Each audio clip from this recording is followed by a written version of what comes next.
Hi guys, this is कनक। तो आज की वीडियो में हम पढ़ने वाले हैं क्या दो स्ट्रिंग आइसोमॉर्फिक है या नहीं है। तो आइसोमॉर्फिक है या नहीं है कैसे पता चलता है, हम चेक करते हैं। तो दो strings are said to be isomorphic if there is one-to-one mapping possible for every character of first string to every character of second string। इसका मतलब क्या है? इसका मतलब ये है कि each character first string का replace हो जाए to second string with no two character from the first string mapping to the same character in the second string and no single character in the first string mapping to multiple character in the second string। इसका मतलब मैं अभी आपको बहुत layman language में समझाती हूँ, एक एग्जाम्पल के थ्रू हम समझेंगे। तो इसका एग्जाम्पल है, हमने एक स्ट्रिंग लिया पेपर और टाइटल, ठीक है। अब इन दोनों स्ट्रिंग को हमें बताना है क्या ये दो स्ट्रिंग आइसोमॉर्फिक है या नहीं है, ठीक है। तो इन सबके लेटर्स हमने यहाँ लिख लिया और इन सबके कैरेक्टर्स हमने यहाँ लिख लिया। अब पी जो है वो मैप कर रहा है टी से, ए जो है मैप कर रहा है आई से, पी जो है मैप कर रहा है टी से जो ऑलरेडी मैप्ड है, तो सही है, मतलब कोई और लेटर से मैप्ड नहीं है वो।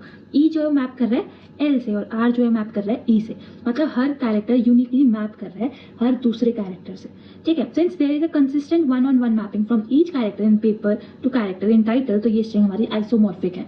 अब स्ट्रिंग आइसोमॉर्फिक नहीं होती है, हम उसका भी चेक करते हैं। हमारे पास दो स्ट्रिंग्स है फू और बार, ठीक है। हम सेम जो हमने ऊपर किया वही करेंगे। एफ जो है वो मैप कर रहा है बी से, ओ जो है वो मैप कर रहा है ए से और लास्ट वाला ओ जो है मैप कर रहा है आर से। तो दो अलग अलग कैरेक्टर से मैप कर रहा है, तो oh need to map to R as well, जो अलाउड नहीं है, एक ही कैरेक्टर से मैप कर सकते हैं। Since character O would need to map to both A और आर, तो ये स्ट्रिंग आइसोमॉर्फिक नहीं है। होप सो आपको समझ में आया।